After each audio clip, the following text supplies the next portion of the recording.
Hey, so tonight, we're diving into something that'll make you hug your soap like it's a life raft. We're talking Victorian hygiene. You know, the era of elegant gowns, top hats, and people dying dramatically of consumption. But beneath all that lace and velvet, oh boy.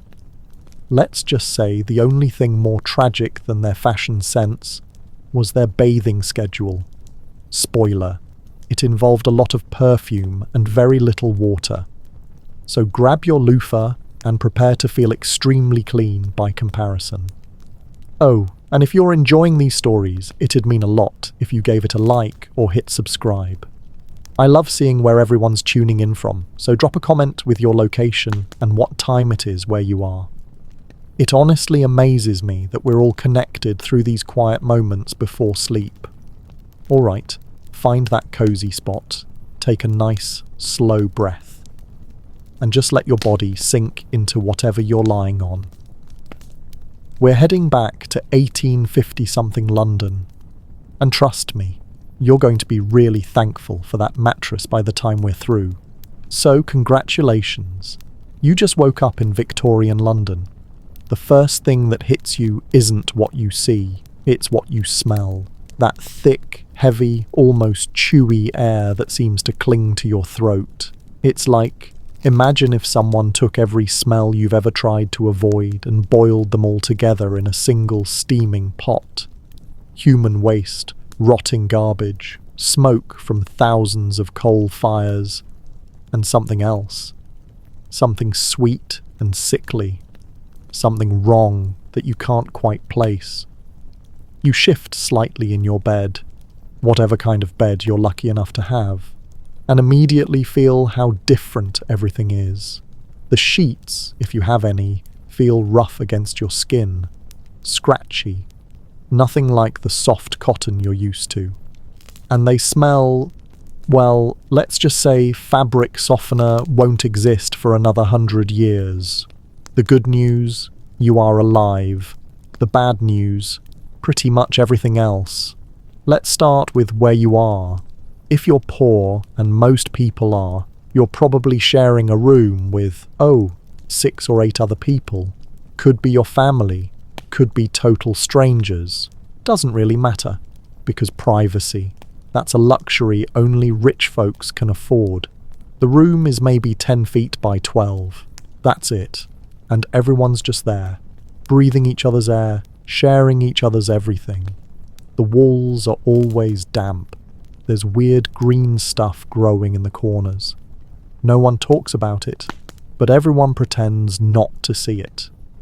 Your breathing naturally slows, in, out, as you take in this strange, smelly new world. If you're middle class, and lucky you if you are, things are better. But only slightly.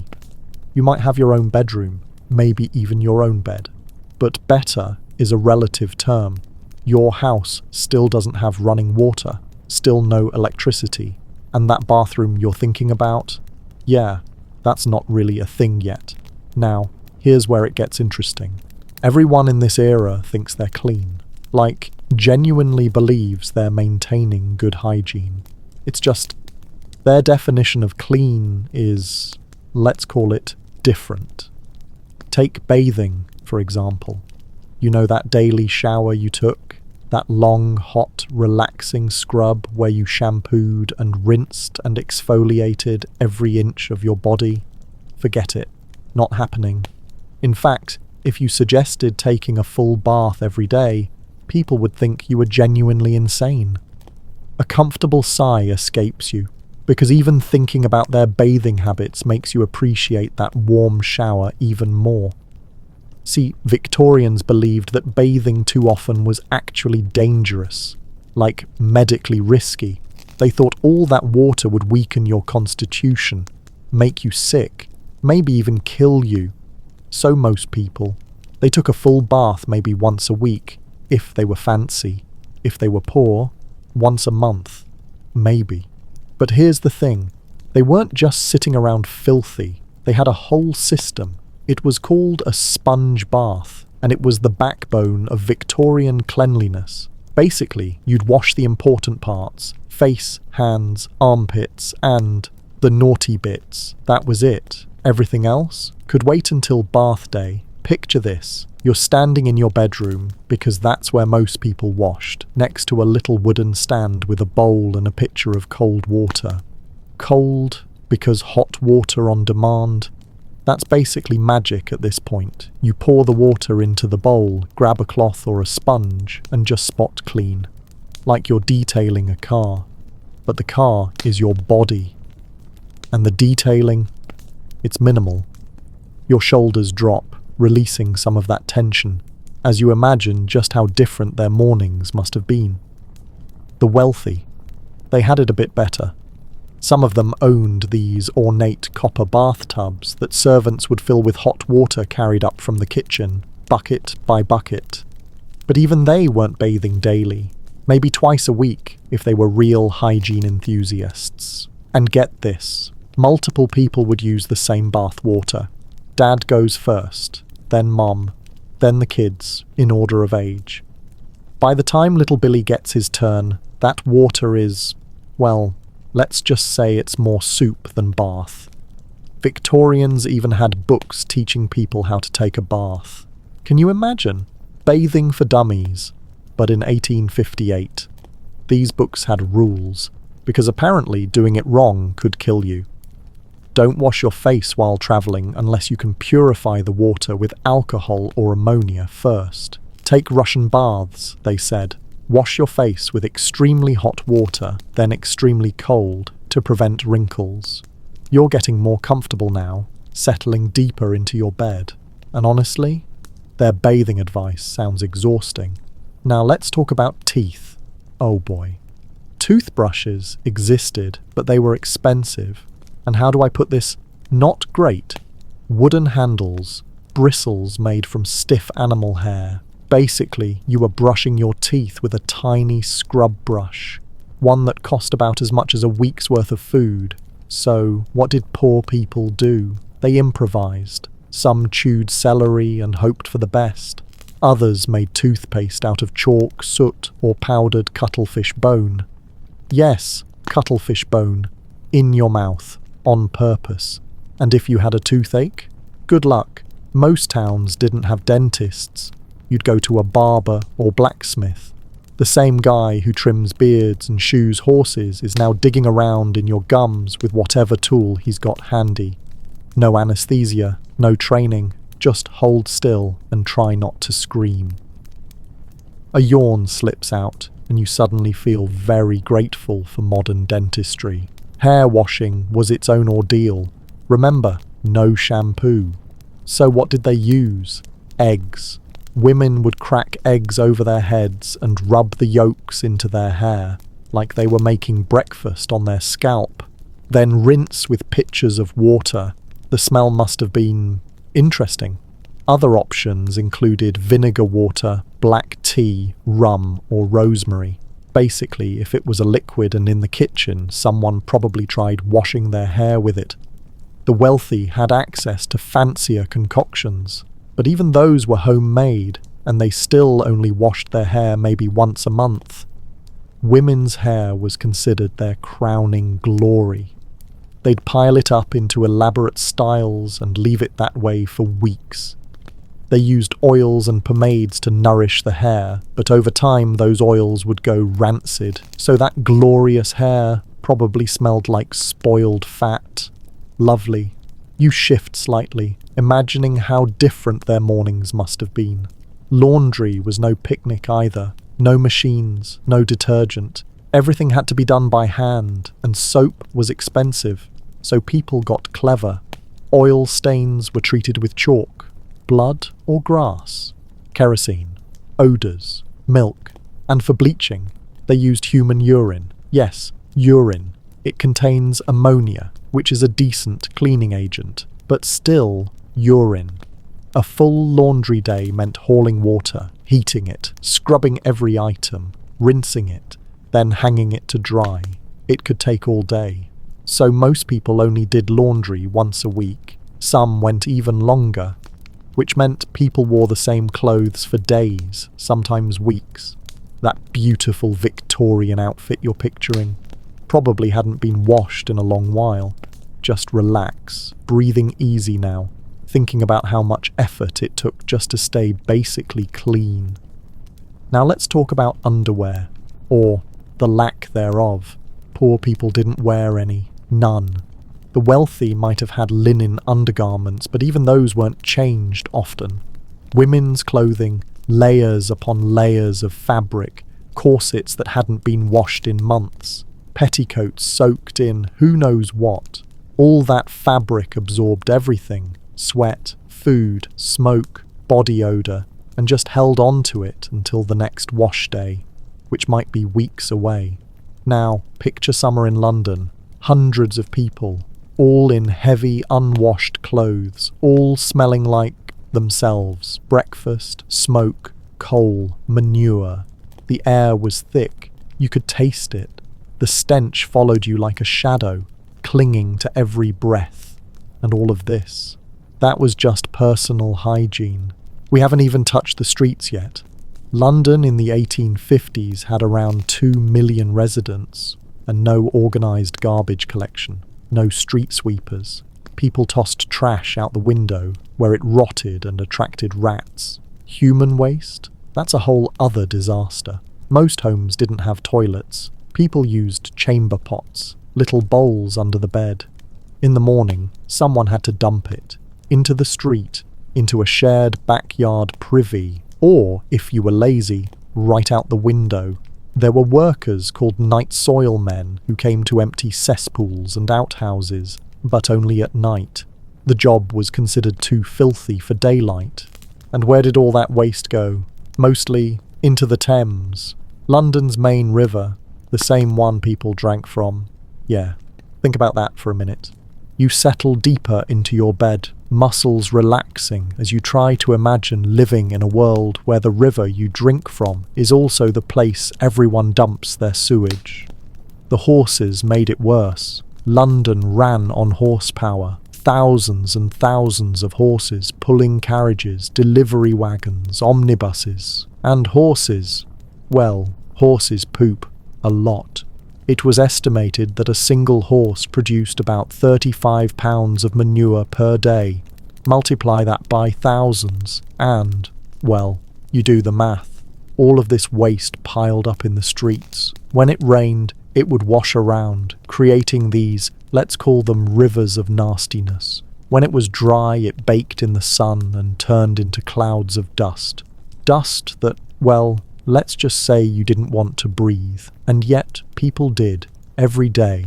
They walked through it, lived with it, inhaled it, and they thought it was normal. Because when everyone stinks, stink becomes invisible.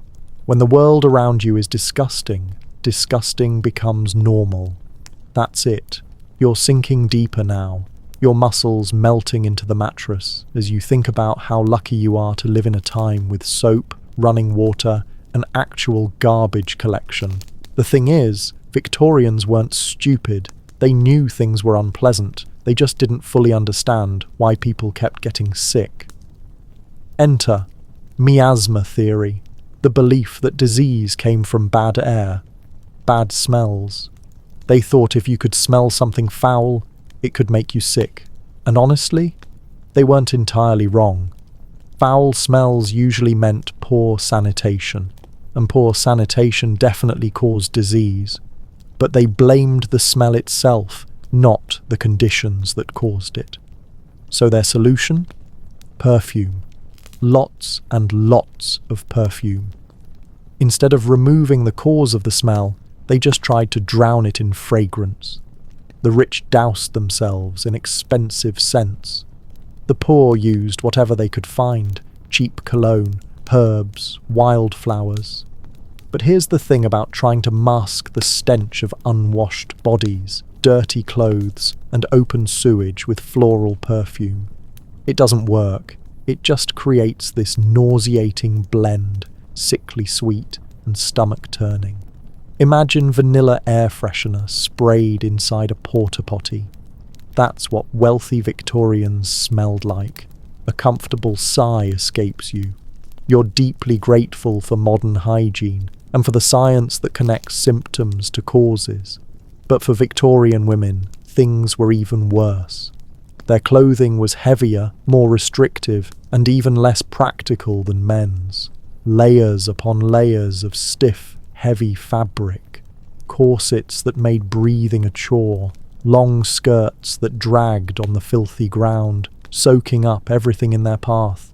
And they were expected to look flawless while doing it. Makeup existed, but it was dangerous. Face powder often contained lead. Rouge was laced with mercury. And since no one understood how these chemicals affected the body, many women were slowly poisoning themselves in the name of beauty. Hair dye was even worse. One popular product, Hall's Hair Renewer, promised to restore youthful colour. The secret ingredient? Lead. Women were rubbing lead directly into their scalps and wondering why they felt sick all the time. Your shoulders drop, releasing tension as you reflect on how far we've come in understanding chemistry and safety. Their beauty routines didn't stop with makeup. Without modern skincare, people came up with all kinds of unusual treatments. Lemon juice to lighten freckles, butter to moisturize dry skin, raw meat as a face mask. Some women slept with slices of raw beef on their faces, believing it would keep them looking young. The smell inside a Victorian bedroom, especially a wealthy one, must have been complex. Rancid oils in their hair, lead-based makeup, decaying meat, layers of perfume trying to cover it all up. And yet, somehow, they made it work. They adapted. Within their limited understanding, they found ways to feel clean, feel beautiful. It's actually kind of admirable. You're getting cozy now, really settling in. There's something impressive, almost noble about their resourcefulness. Questionable methods, sure, but they did their best with the knowledge they had. Of course, the wealthy had help. Maids to empty chamber pots, dressers to handle clothing, bath attendants to carry and heat water. But those servants, they were often dirtier than their employers. They didn't have time for personal hygiene. They were too busy maintaining someone else's. And poor people, they simply survived. They shared what they had, helped each other out, and accepted that being clean was a luxury they couldn't afford. When you're just trying to eat, stay warm, and keep a roof over your head, hygiene isn't your top concern. It's something you think about only after everything else is under control. And in 1850-something London, almost nobody had everything else under control. Nice and easy now, breathing deep, imagining life in a world where everything was harder, where taking a bath required planning, where brushing your teeth was a luxury, where staying clean was a daily fight against a dirty, unrelenting environment. And the funny part? They probably would have looked at us like we were the crazy ones. Daily showers, changing clothes every day, washing our hands after touching anything. They'd have thought we were weakening ourselves, washing away our body's natural defences. Different knowledge, different fears, different lives. But beneath all the grime, the smell, the odd hygiene routines, these were still people. People with families, dreams, and love.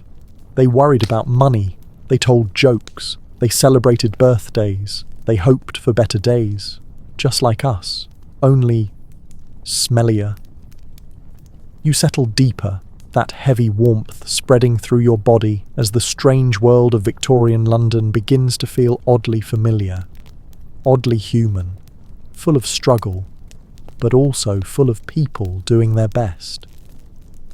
But let's talk about something that'll really make you appreciate modern plumbing. Victorian toilets. Or more accurately, the lack of them. You know that bathroom down the hall? The one with running water, toilet paper, and a seat that doesn't hurt to sit on? Yeah, forget it. Most Victorians had never seen anything remotely like that. Instead, they had alternatives. Your muscles relax as you think about how easy it is to just walk to the bathroom when you need to. If you were poor, and most people were, you shared an outhouse with maybe 100 other families. Picture it. One wooden shack built over a deep pit, tucked into a shared courtyard behind a row of houses. No privacy, no toilet paper, no way to wash your hands, just a hole in a plank and a swarm of flies waiting to greet you. The smell, especially in summer, was like a physical wall, something you had to pass through just to get close. And once you were in, you held your breath and prayed for a quick exit. A yawn escapes, and you're suddenly very grateful for indoor plumbing. The wealthy had it better, but not by much. They had these things called water closets, early toilets installed right inside the home. Sounds luxurious, right? Well, here's the catch. There was no modern plumbing. So, where did the waste go? Straight into a cesspool, often located directly beneath the house. Imagine that. A giant pit of human waste festering in the basement, just fermenting. The plan was for someone to empty it periodically, but that didn't always happen on time. When it overflowed, the smell seeped up through the floorboards. People would wake up nauseous from the fumes filling the house overnight. That's when they'd call the night soil men, the professionals tasked with emptying cesspools and backyard privies. They only worked at night because the job was considered too revolting for daylight hours. It was literally illegal to shovel human waste in public view. Your breathing slows as you try to picture living above a basement full of sewage. These night soil men would show up with shovels and buckets, hauling human waste up one bucket at a time, loading it onto carts in the dark. The smell during this process was indescribable. Neighbours would seal windows and stuff rags under doors, but the stench always found a way in. And where did all that waste go? Here's the wild part. Human waste was valuable. Farmers needed fertilizer, and it turns out poop makes excellent fertilizer. The night soil men would cart it out to farms on the edge of the city and sell it to be spread across the fields, which meant the vegetables you ate for dinner were literally grown in human waste from a city plagued by cholera, typhoid, and who knows what else. The cycle was, well, gross. Getting more comfortable now, and honestly, their farming practices really make you appreciate modern agriculture. But even this flawed system couldn't keep up. By the 1850s, London had grown too big. Too many people producing too much waste. The night soil men couldn't manage it all. Cesspools overflowed. Streets flooded with sewage every time it rained. Diseases spread like wildfire. People got desperate. Some gave up on cesspools entirely and started dumping their chamber pots directly into the street, out the window, or into the nearest stream. And of course, those streams all led back to the Thames, London's main source of drinking water. So people were, quite literally, drinking their own sewage and wondering why they kept getting sick. Your shoulders drop again, releasing tension as you reflect on how obvious the connection seems now. The government knew something was wrong. Scientists knew. Everyone with a functioning nose knew. But no one could agree on how to fix it. Some pushed for more cesspools. Others suggested dumping it all into the Thames and letting the river take it away. Still others just shrugged. London had always smelled bad. Why change now? And then came the summer of 1858. Oh boy, it was hot, really hot. Weeks of blazing sun and no rain. The Thames started drying out, leaving behind thick, reeking sludge. In that heat, it began to ferment. The smell that followed was beyond description. Picture the worst odour you've ever experienced, then multiply it by 1,000. And then imagine breathing that 24 hours a day. People vomited just walking near the river. Families abandoned homes that sat too close to the banks. A comfortable sigh escapes. You're deeply grateful for modern waste management. The press dubbed it the Great Stink. and it truly earned the name. Charles Dickens wrote about it, calling the Thames a deadly sewer in place of a fine, fresh river. Scientists took boats out onto the water and dropped white paper into the current. It vanished instantly into the brown, soupy sludge. But do you know what finally got Parliament to act? The smell reached them. The Houses of Parliament sit right on the banks of the Thames. In that summer of 1858, with the windows thrown open for air, the stench poured in. Members of Parliament literally fled the chamber, handkerchiefs pressed to their faces, gagging and retching. They tried dousing the curtains in lime and chloride. It didn't help. They even considered relocating the entire government. That's how bad it was. The smell was so overwhelming, so revolting, that they were ready to abandon their brand new Parliament building rather than endure another day of it. Finally, they decided to act. And they put a man named Joseph Bazalgette in charge of fixing London's sewage crisis. Poor man. Can you imagine getting that job? Hey Joe, we need you to figure out what to do with 2.5 million people's worth of poop, and we needed it done yesterday. But Bazalgette was brilliant. He didn't just want to fix the problem, he wanted to solve it permanently. His plan wasn't a patchwork. It was bold, audacious even. He proposed building an entirely new sewer system for the city, not repairing the old one, but starting over from scratch. His design called for over 1,000 miles of new sewers running beneath London's streets. These would feed into massive intercepting sewers, which would carry the waste far away from the city centre, about 8 miles downstream, where it would be dumped into the Thames at high tide. The scale was staggering. Crews had to dig up huge portions of the city, demolish buildings, relocate thousands of families, build enormous pumping stations to move the sewage uphill, line tunnels with millions of bricks, and construct embankments along the Thames to house the entire system. Your breathing slows, nice and easy as you picture the sheer scope of that work. It took years of non-stop construction, dust and disruption, streets torn apart, the air thick with the smell of cement, brick dust and sewage, workers waist-deep in mud and worse, digging tunnels far below the city. And the cost? In today's money, we're talking billions, maybe tens of billions. The government raised taxes, issued bonds, and borrowed from banks. People complained bitterly. But you know what? It worked. When Bazalgette's sewer system went online, the results were immediate. The smell vanished. The Thames began to flow clearer. Disease rates plummeted. People could walk along the river without gagging. It felt like a miracle. After generations of filth, the city could finally breathe. Settling deeper into your bed now, heavy and warm, you imagine what it must have felt like to take that first breath of clean air. The new system wasn't perfect, of course.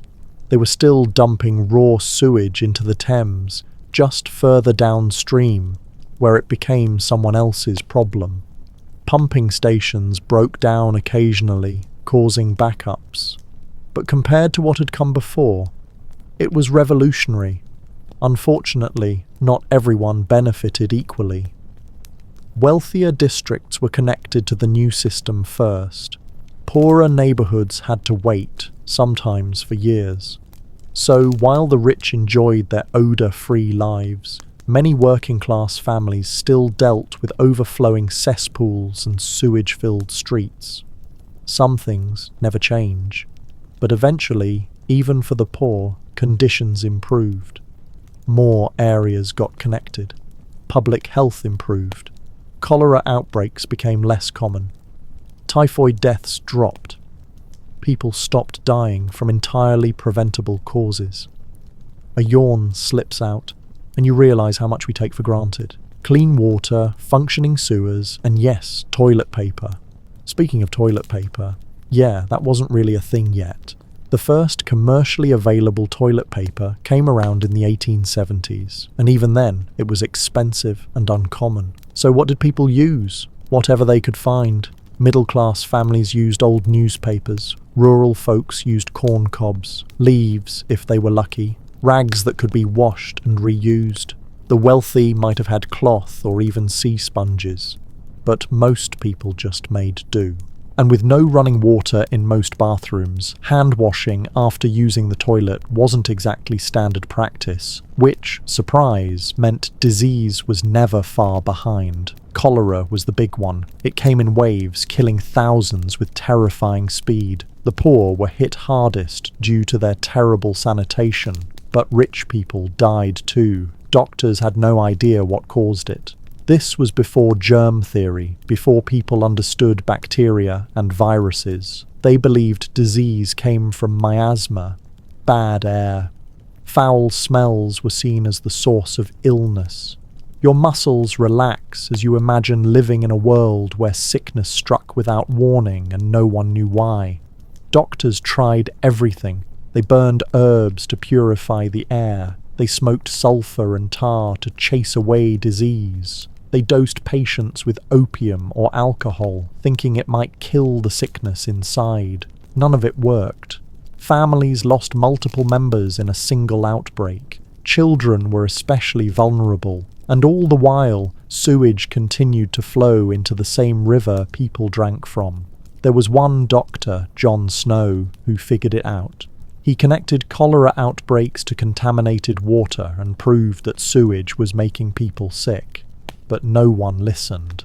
The medical community dismissed him. It wasn't until after the Great Stink and Bazalgette sewers that his theory finally gained acceptance. By then, thousands had died unnecessarily. Nice and easy now, breathing in and out, imagining how frustrating it must have been to know the truth but not be able to make anyone believe it. Even after the new sewers were built, old habits died hard. People kept dumping chamber pots out windows, tossing garbage into alleys, letting factories pour waste into rivers. It took a full generation for attitudes to shift, for people to understand that where you put your waste matters, that rivers weren't just open drains, they were lifelines. Bazalgette's system wasn't a silver bullet, but it was a beginning, a foundation. Over the decades that followed, London kept building on it. Treatment plants were added, better pumps, more neighbourhoods were connected. Regulations were introduced to control what factories could dump into the system. Slowly, steadily, the city transformed, from one of the filthiest places in Europe to one of the cleanest. Your breathing deepens, sinking into that warm, settled feeling as you reflect on how much changed in just a few decades. And the irony. The more effective the system became, the more invisible it got. You turn on a faucet, clean water. You flush a toilet, waste disappears. You walk down the street and it doesn't smell like an open sewer. You don't think about it. Because you don't have to. Because people like Bazalgette did their job so well, so completely, that we get to take it all for granted. But for Victorians, especially in those years before the new sewer system, dealing with waste was a constant daily struggle.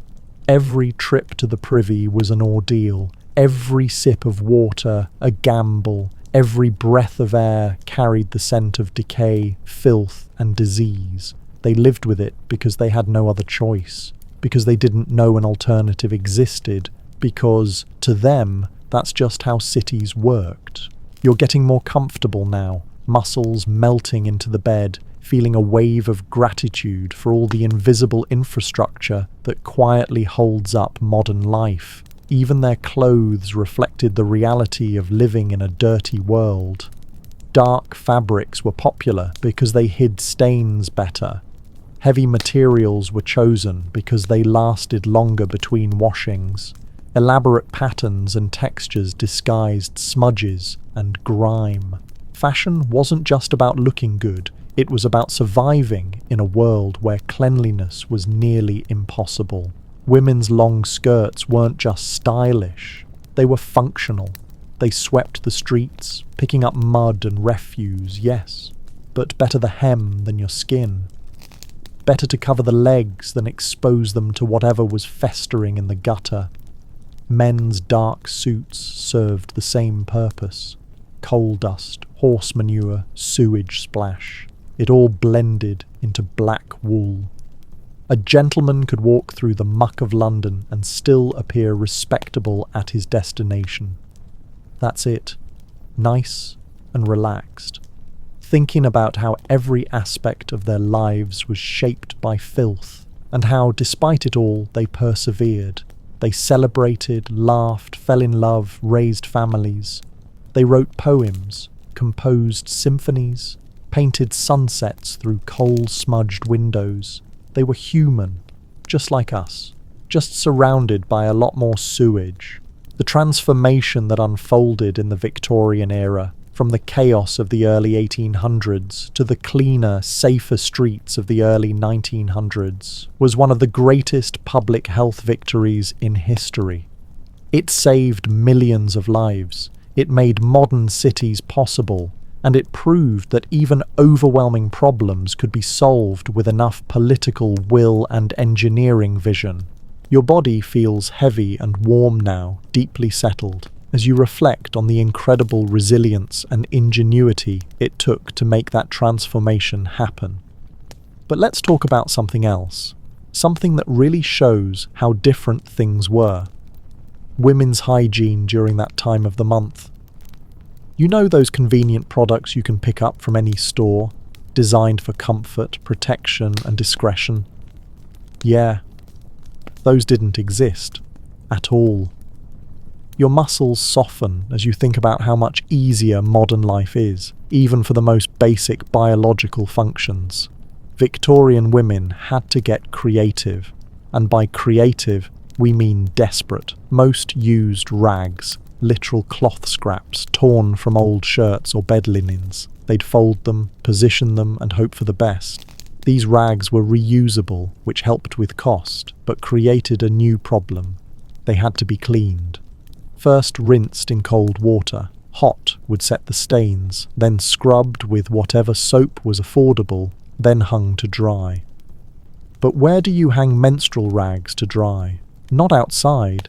Imagine the scandal. So they dried them in bedrooms, in basements, in private corners where they wouldn't draw attention. A comfortable sigh escapes as you think about the sheer effort involved in managing something so routine. Wealthier women had it slightly easier, softer fabric, perhaps purpose-made cloths, maybe even a servant to handle the laundry. But let's be honest, having your most intimate hygiene handled by a servant was hardly comforting, and probably not private. You can bet it became gossip fodder in the servants' quarters. And medical understanding. Abysmal. Doctors believed menstruation was caused by hysteria, that women became temporarily insane once a month. Their treatments? Cold baths, bloodletting, mercury. Yes, mercury, the toxic metal. Doctors prescribed it for cramps. Your breathing naturally slows, settling deeper into the mattress, thinking about how little was understood about women's bodies and how much damage that ignorance caused. The first disposable menstrual products weren't invented until the late 1800s, and even then they were bulky, uncomfortable, and extremely expensive.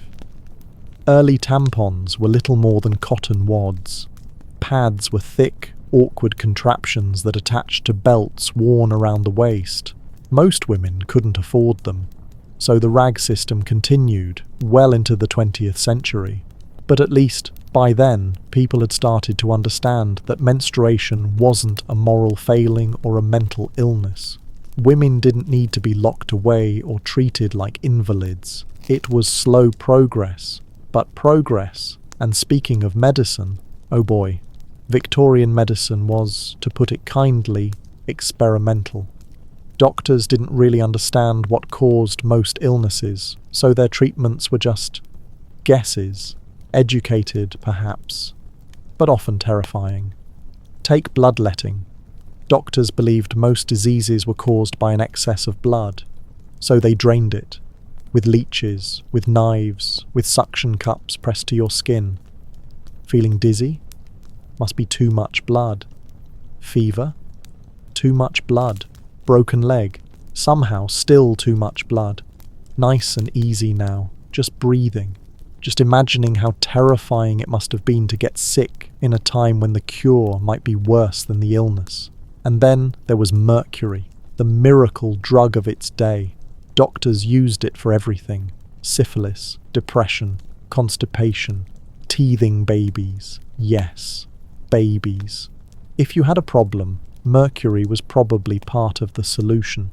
Of course, mercury is incredibly toxic. It causes brain damage, kidney failure, and birth defects. But Victorian doctors didn't know that. They just knew mercury seemed to do something when given to patients. That it was slowly poisoning them wasn't understood until much later. People would visit a doctor for a minor issue and leave with mercury poisoning. The new symptoms would lead to more treatment, which often involved even more mercury. It became a vicious cycle, one that likely killed far more people than it ever helped. Opium was another popular cure-all. Couldn't sleep, opium. In pain, opium. Baby crying, give the baby some opium. Yes, seriously. There were patent medicines marketed specifically for teething infants, essentially bottles of opium syrup. One of the most famous, Mrs. Winslow's soothing syrup, was beloved by mothers because it instantly quieted fussy babies. Your shoulders drop slightly, releasing tension as you realize how dangerous daily life was when no one understood even the basics of pharmacology. And here's the thing, opium did work. It relieved pain, helped people sleep, eased anxiety, but it was also incredibly addictive. Victorian England had a massive opium problem. Part of it came from overprescribing by doctors. The other part, you could buy it over the counter at any pharmacy. No prescription, no regulation, no questions. People bought laudanum, liquid opium, as casually as we buy Tylenol. Housewives took it for menstrual cramps. Labourers used it for back pain. Children were given it for coughs, and many unknowingly became addicts before they could even walk. Addiction wasn't understood. People didn't see it as a medical condition. They saw it as a moral failure, just a lack of willpower. You get more comfortable now, muscles relaxing, as you reflect on how far medical science has come. And then there was surgery. Surgery in the Victorian era was basically a last resort. There was no anesthesia until the very late 1800s, and even then, it was unreliable and dangerous. Most surgeries were done with the patient fully awake, held down by assistants, while the surgeon worked as quickly as possible. Can you imagine having a tooth pulled, or a limb amputated, or a tumour removed while conscious? They'd give you a strap to bite down on, and maybe a shot of whiskey. That was it for pain relief. Surgery wasn't something you chose. It was something you endured only if death was the alternative. Even if you survived the procedure, infection was almost guaranteed. Doctors didn't know about bacteria. They didn't sterilize tools. They didn't wash their hands. A physician might go from dissecting a corpse straight into surgery without even rinsing off. Hospital infections killed more people than the conditions they were admitted for. For many, staying home and hoping was safer than seeking medical care. A yawn escapes, and you're so grateful for sterile operating rooms, clean instruments, and modern antibiotics. Dentistry was somehow even worse. Most people just lived with toothaches until the pain became unbearable or the teeth fell out. When they finally sought help, it usually meant extraction. No anesthesia, just crude tools, pliers if you were lucky, and the dentist, often a barber, or a blacksmith. He'd grab the tooth and yank it out as quickly as possible while you screamed into your hands. The wealthy had options, but not good ones. Dentures were carved from wood or made from animal teeth, or even the teeth of dead people. They didn't fit well. They made eating difficult. They rotted quickly. George Washington famously wore several sets of dentures in his life, his final pair, made of hippo ivory and gold wire. Can you imagine trying to chew with that in your mouth? Most people just went without teeth. They ate soft food, mumbled when they spoke, and looked decades older than they really were.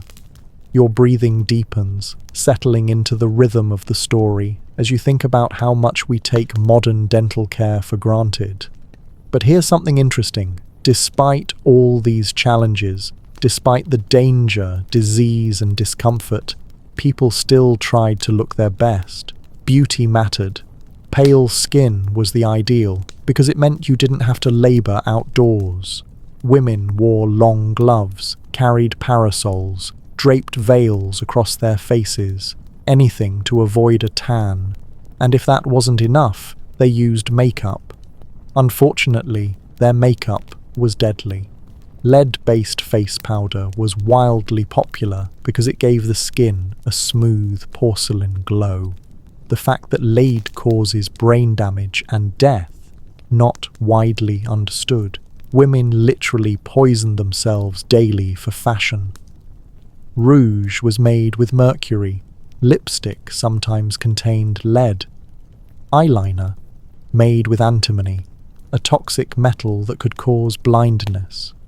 Getting ready for a fancy party meant covering yourself in toxic substances and hoping you didn't collapse before the evening was over. That's it. Nice and relaxed, muscles soft, breathing slow. Thinking about the irony, how people tried so hard to look healthy while unknowingly doing things that would slowly destroy their health. Hairstyling was another adventure. Without modern products, women had to get inventive. They used sugar water to hold curls or beer to add shine and body. At night, they wrapped their hair around rags or sticks to create waves. And remember, hair washing was maybe a once-a-month event. So all those products, sugar, beer, pomade, powder, just built up, layer after layer until it formed a kind of crusty helmet around their heads. The smell? Likely a complex blend of sweet, sour, and rancid, all at once. Wealthier women sometimes avoided this entirely by wearing elaborate wigs. These were works of art, towering structures decorated with feathers, jewels, even miniature ships or gardens. But wigs had their own issues. They were heavy, hot, infested with lice and other insects, and they weren't cheap. You had to take them to a specialist to be cleaned and restyled. And if you wore one for weeks on end, your scalp, suffocating beneath the layers, wasn't exactly thriving. Scalp infections were common among fashionable women. Your body feels heavier now, more comfortable, as you imagine the discomfort of wearing a massive, insect-infested wig just to stay fashionable. Men had their own grooming problems. Shaving was done with straight razors, essentially sharp knives, no safety guards, no electric anything. Just a blade inches from your throat and whatever skill you'd managed to acquire. Most men visited barbers, but that meant sharing razors with dozens of others. Razors that weren't cleaned or sterilized between uses. You could walk in for a shave and leave with someone else's skin disease. Wealthy men might have had personal razors, but keeping them sharp and rust-free was a constant task. Beards and moustaches became popular, partly because they were easier to maintain. A quick trim here and there, and you were done. Safer than daily shaving with a death blade. The downside: facial hair trapped everything. Tobacco smoke, food crumbs, coal dust. Victorian moustaches were basically furry air filters for filth. A comfortable sigh escapes. You're thinking about how simple and safe modern grooming feels by comparison. Public baths were becoming more popular in some areas, which was a huge step forward for those without access to private bathing. These were essentially big communal pools where many people bathed together, but they weren't exactly sanitary. The water wasn't changed often. There was no filtration, no chemicals to kill bacteria. So while public baths were cleaner than nothing, they were also great places to catch skin conditions and contagious illnesses. Still, they were in demand. For many, it was their only shot at a full-body wash. Workers would save up to afford a visit, maybe once a week, maybe once a month. And the baths became social hubs. People gossiped, made deals, talked politics, all while soaking in water filled with strangers. It was like a community centre. That just happened to be damp and shared. Nice and easy now, breathing, steady, thinking about how different social norms were when privacy was a luxury, not a given. And yet, despite all this, people found ways to feel human. They developed their own standards of cleanliness. They valued clean hands, tidy hair, pleasant breath, even if the rest of them wasn't exactly fresh. They took pride in their appearance. They adapted to smells and discomforts we can hardly imagine. In their own way, it's impressive. They were resilient. Children were born into this world and didn't know anything else. They played in the streets lined with garbage and sewage. They helped their families with laundry, with chamber pots, with all the grim chores of survival. And still, they were children. They laughed, played games, told stories, found joy where they could. The wealthy tried to protect their children from the worst of it, but even rich kids lived in a world with no antibiotics, no vaccines, no real understanding of germs. Childhood mortality was heartbreakingly high. Families had many children, knowing only some would survive to adulthood. And yet, parents still loved fiercely. They still hoped, still dreamed. They celebrated birthdays and holidays. They fell in love, built families, wrote music, told jokes. Human lives, just lived in a world that was much harder than ours.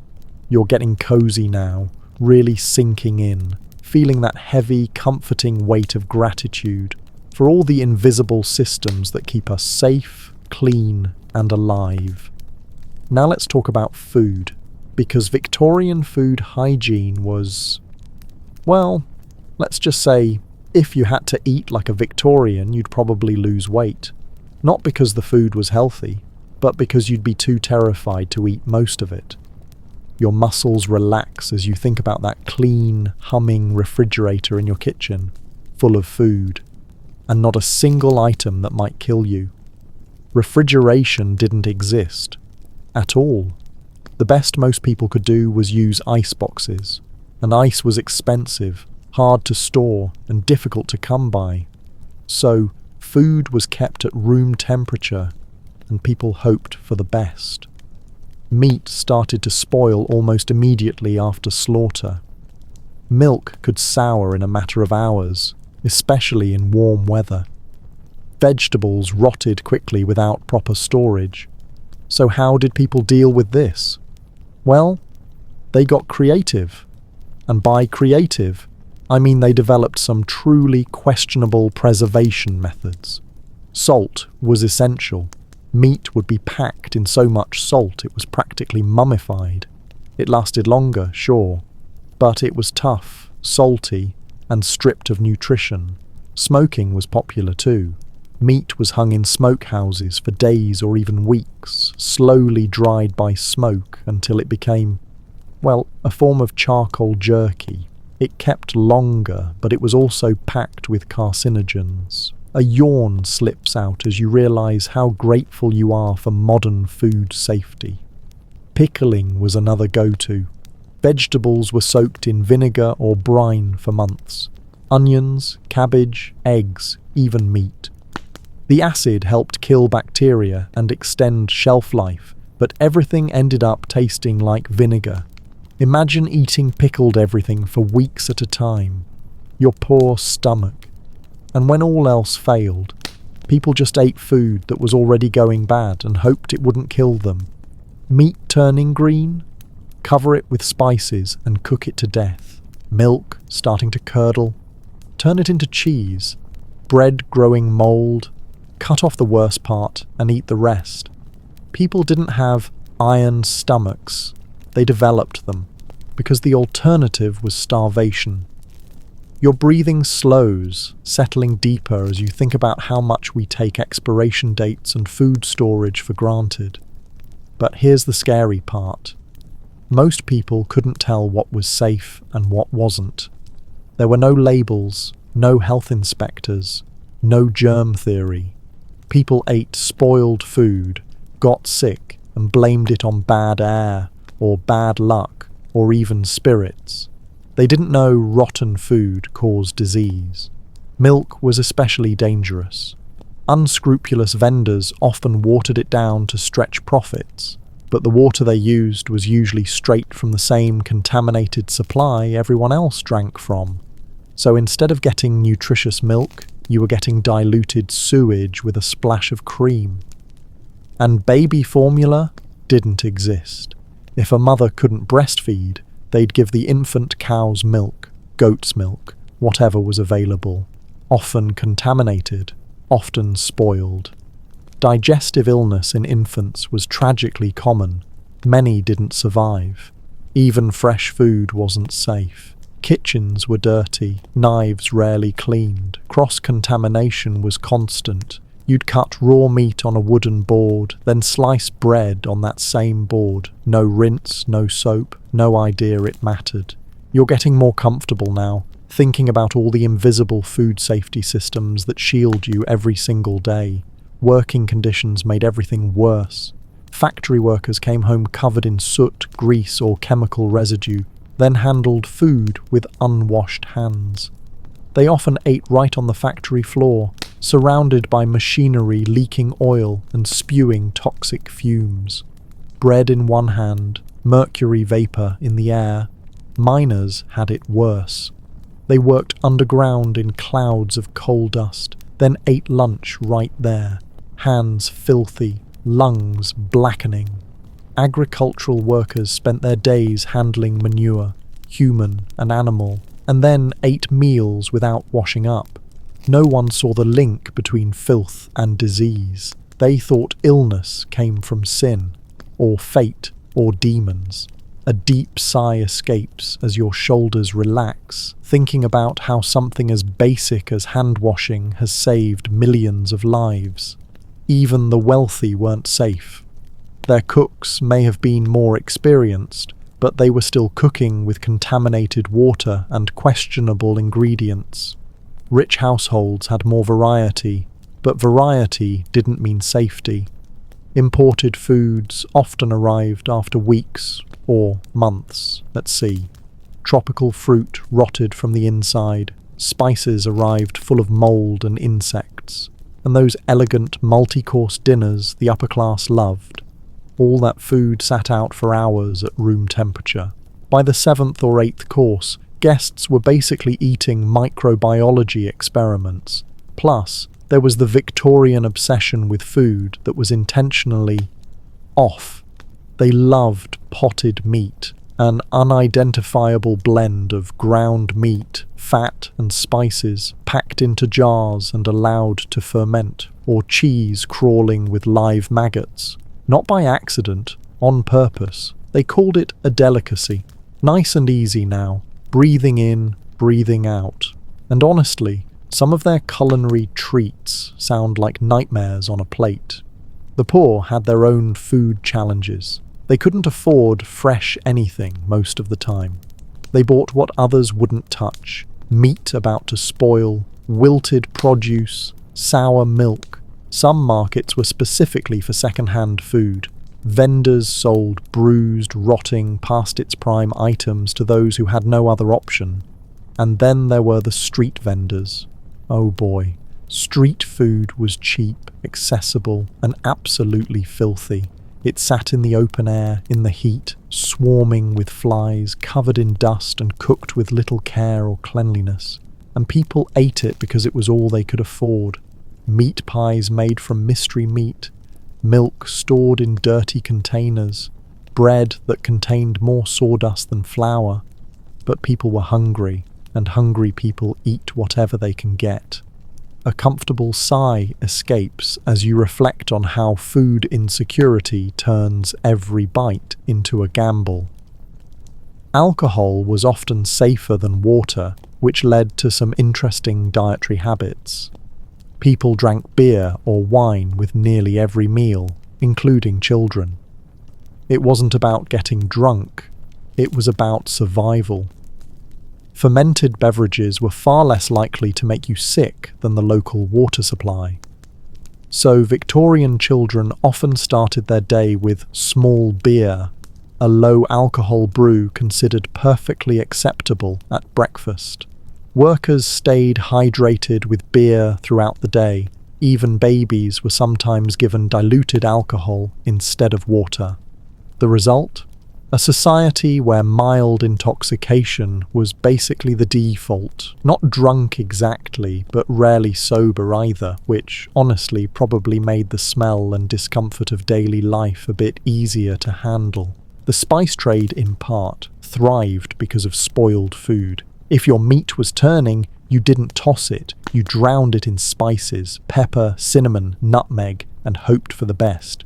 Victorian cuisine was heavily spiced not just for flavour, but for self-defence. Every meal was a minefield of decay waiting to be disguised. Your breathing deepens, settling into the story as you realise just how much of daily life was shaped by the constant threat of illness and contamination. Public health measures were almost non-existent. No food inspections, no sanitation codes, no refrigeration, no requirements for how food should be stored, cooked, or sold. If you got sick from something you ate, it was chalked up to bad luck, bad air, or maybe punishment from God. There was no understanding of bacteria, no idea that microscopic life could destroy human life from the inside out. The first food safety laws didn't arrive until the very end of the Victorian era, and even then they were vague, poorly enforced, and full of loopholes. It took years of advocacy by reformers and scientists to convince governments that food regulation even mattered. Before that, the food industry was the Wild West. If a vendor wanted to sell you spoiled meat covered in flies, totally legal. If a baker added sawdust to bread to make it cheaper and more filling, no problem. Milk was watered down, beer was diluted, bread was bulked out with chalk or alum to make it look whiter. You were paying for food and getting something that resembled food, but without any way to test it, you just had to hope the vendor wasn't trying to poison you for profit. Getting cozy now, muscles relaxing as you think about how much regulation and science quietly protect you at every meal. The wealthy tried to shield themselves. They hired food tasters, bought only from trusted vendors, but even that wasn't foolproof. Rich people got food poisoning too. They just had better access to care when it happened. Poor people didn't have that luxury. They often ate food they knew was spoiled because it was all they could afford. Better to get sick than to starve. Children suffered most. Their developing immune systems couldn't handle constant exposure to spoiled food and filthy water. Digestive illness was one of the leading causes of childhood death. Parents watched their children get sick again and again, and there was nothing they could do. Safe food wasn't a guarantee, it was a privilege. Over time, as reformers pushed for change, things slowly improved. The rise of food safety standards in the late Victorian period probably saved more lives than any other single public health advancement. Once people could trust their food not to kill them, health across the board began to rise. But it took decades. Decades of research, lobbying, and human suffering. That's it. Really settling in now. Muscles warm, breathing easy, thinking about all the invisible systems working behind the scenes to keep you safe and fed. Personal hygiene standards began improving too, but slowly. The wealthy led the way, mostly because they could afford things like soap, clean clothes, and indoor plumbing. And because appearance mattered in high society, cleanliness became a status symbol. Middle-class families followed suit. Weekly baths became twice weekly. Clothes were changed more often.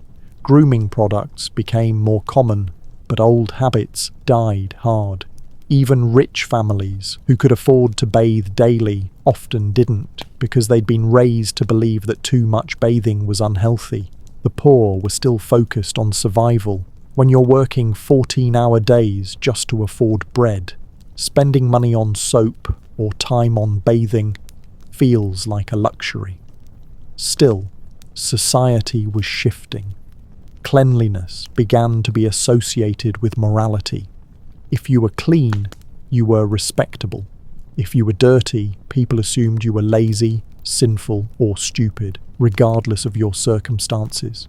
So people tried. They washed their hands and faces. They kept their outer clothing clean, even if their undergarments were a different story. They did their best to appear clean. Your body feels heavy now, settled and relaxed, as you think about the pressure to maintain appearances, even when basic hygiene was out of reach. The invention of cheaper, better soap helped. Early Victorian soap was expensive and harsh. Made with lye and animal fat, it was so strong it could strip skin raw if you used too much. But over time, soap became more affordable, milder, and widely available. That one change, just making soap easier to buy, quietly revolutionized personal hygiene. As manufacturing improved, soap became cheaper and gentler. Companies began marketing different soaps for different uses.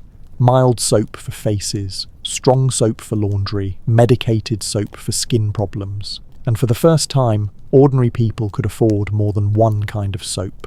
They could choose products that were designed for specific needs, instead of just using whatever harsh bar they could get their hands on. Advertising played a massive role in changing attitudes toward hygiene. Soap companies ran campaigns linking cleanliness with beauty, health, and social success. They showed before and after illustrations of radiant faces transformed by their soap. They told elaborate stories about the social benefits of being clean, how it could get you promoted, make you more likable, or even help you fall in love. By today's standards, the ads were absurd, but they worked. They helped build a culture where being clean wasn't just ideal, it was achievable, nice and easy now. Breathing calmly, thinking about how marketing didn't just sell products, it helped shape public values. Meanwhile, medical understanding was finally beginning to shift.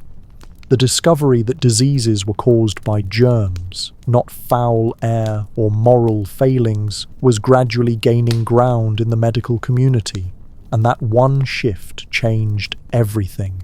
Doctors started recommending hand washing before meals, clean wounds, covered cuts, no shared utensils. It sounds basic now. Back then, it was revolutionary.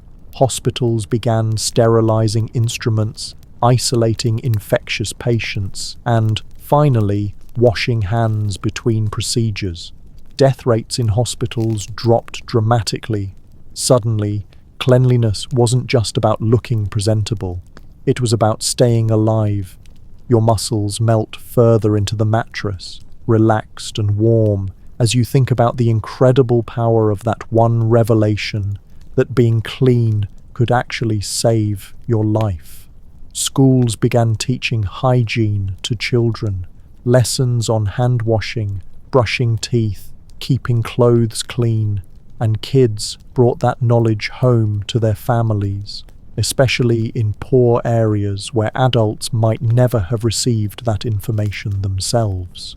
Public health campaigns followed, posters in shops, clinics, and train stations showing how to wash hands, how to dispose of waste, how to keep your home sanitary.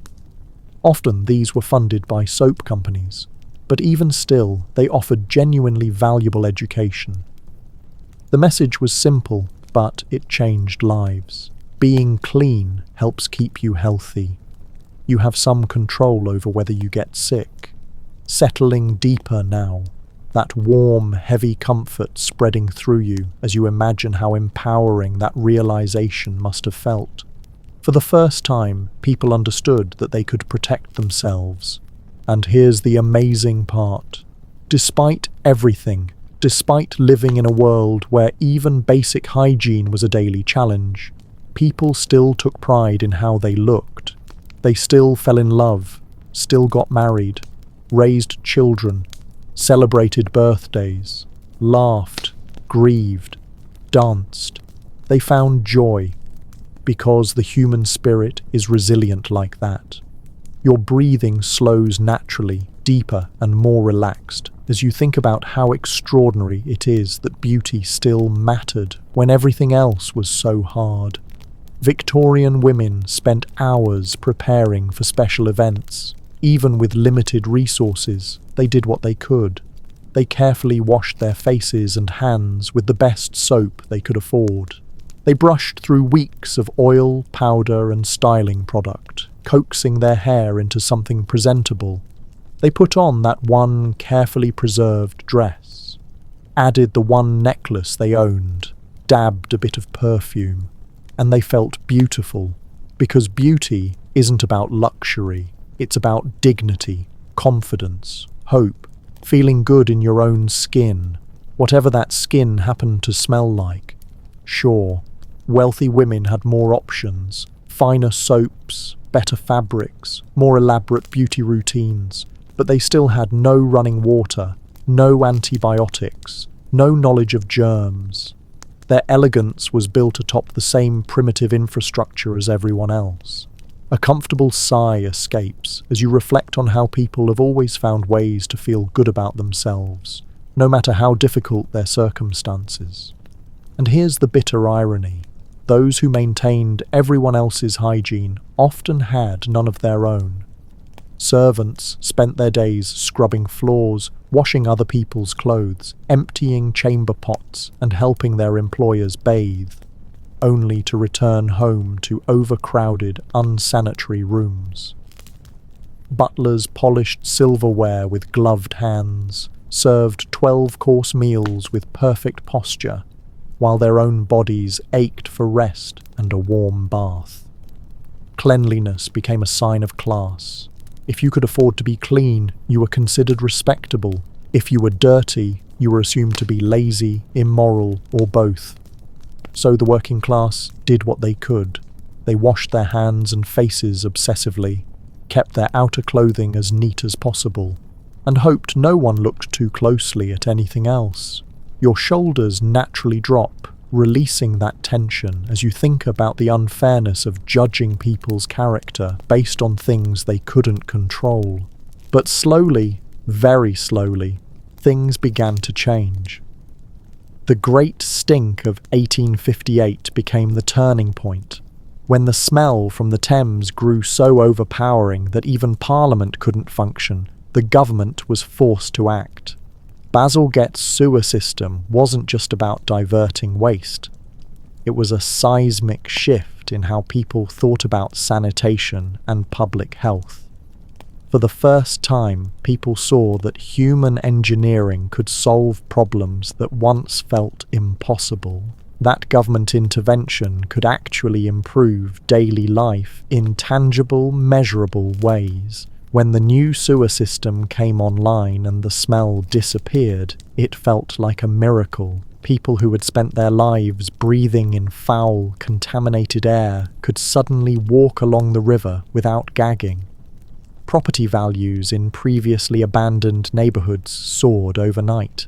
People moved back into areas they'd once fled. Businesses that had been suffering found themselves thriving again. You're getting more comfortable, settling deeper into your bed, imagining what it must have felt like to finally breathe clean air after decades of filth. The psychological impact was enormous.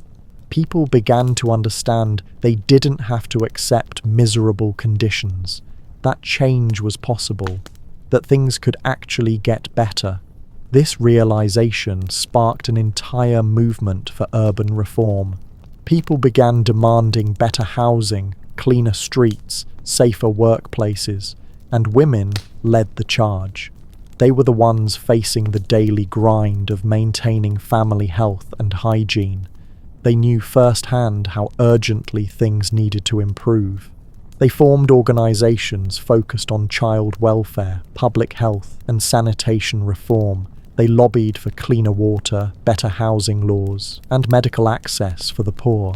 They weren't just pushing for policies, they were fighting for dignity, the right to raise children in conditions that didn't make them sick, the right to live without constant fear of filth and disease. Your breathing slows, more rhythmic now, as you think about the courage it took to demand change in a world that was so resistant to it. Meanwhile, science was catching up.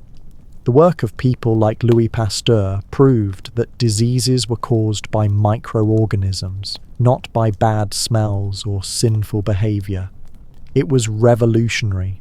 For the first time, people could understand why they got sick and what to do about it. Hand washing became a medical necessity. Cleaning wounds became a matter of survival, not just appearance. Proper food storage could mean the difference between life and death. The implications were profound. It meant poverty didn't have to equal disease, that with basic knowledge and a few resources, people could take control of their health. Of course, it took time to translate knowledge into practice. Old habits lingered. Traditional beliefs about disease persisted well into the 20th century, but slowly, gradually, the truth spread. Schools began teaching hygiene. Doctors started focusing on prevention. Public health campaigns emphasized hand washing, clean water, and safe food preparation. Your eyelids are heavy now, that warm, drowsy feeling spreading through your body as you think about the slow but steady journey toward a cleaner, safer world. But the transformation wasn't only physical. It was emotional, psychological. It was about hope. For the first time in generations, people could expect their children to live longer, healthier lives. Child mortality began to fall, lifespans lengthened, diseases that once ravaged entire neighborhoods became rare, and with better health came more energy, more ambition, more ability to push for further improvements. The wealthy, as always, led the way, but the benefits trickled down. Soap became affordable, basic medical care more accessible, public health protections covered everyone, not just the elite. By the end of the Victorian era, London had gone from being one of the dirtiest cities in the world to one of the cleanest. The air was lighter, the water was safer, the streets no longer reeked of decay. People could walk outside without gagging, drink a glass of water without wondering if it would kill them, eat a meal without fearing the worst. Your body feels heavier now, sinking deeper into the mattress, imagining the awe and relief of living through that transformation. But perhaps the most important shift was internal. People began to believe they deserved better. That cleanliness, safety, and health were not luxuries for the privileged, but rights for everyone. That shift would echo through the 20th century and beyond, driving progress in housing, medicine, sanitation, and social services. The Victorian hygiene revolution was never just about sewers or soap. It was about human dignity, the radical idea that every person, no matter their background or status, deserved to live in conditions that didn't make them sick. The people who fought for these changes often didn't live to see the full benefits. Many spent their lives in the same unsanitary conditions they worked so hard to change. But they believed in something bigger. They believed in a better future, and they built it. For their children, for their grandchildren, and for us. Your shoulders drop, releasing that last bit of tension as you consider the selflessness it took to work for a future they might never see. There's something deeply moving about people who, while struggling just to survive, still found the energy to fight for improvements that might not help them personally. They understood everyone's health is connected, that disease ignores class boundaries, and that raising the living conditions of the poorest ultimately protects everyone. The Victorian era proved that even the most overwhelming problems can be solved with determination, science, and political will. The Great Stink seemed unbeatable. How do you rid a city of millions of centuries-old filth? Yet they did it, building infrastructure that still serves London today. Cholera outbreaks felt unstoppable, killing thousands without warning, until reformers traced the source, introduced prevention, and saved countless lives. Your eyelids grow heavier, that pleasant drowsiness spreading through your whole body as you reflect on the progress that's possible when people unite behind a common goal. Think about your own life, the hot shower you took this morning, the clean clothes you slipped into, the safe food you ate, the medicine you rely on when you're ill. All of it exists because Victorian reformers refused to accept the status quo. They couldn't have imagined antibiotics, modern water treatment plants, or strict food safety laws, but they dreamed of a healthier world and took the first steps toward it. Completely relaxed now, you recognize we're still tackling many of the same challenges. Clean water isn't universal, poverty still widens health gaps, and inequality still shapes outcomes. Yet we possess knowledge, technologies, and, most importantly, their example. We know change is possible. Entrenched problems can yield to persistence, creativity, and hope. Your breathing slows, deeper and more peaceful. Compare your bedtime routine to theirs. Safe toothpaste and a soft brush, gentle soap and clear water, fresh pajamas, drinkable tap water, food that won't poison you, a room filled with clean air, plumbing that spirits waste away.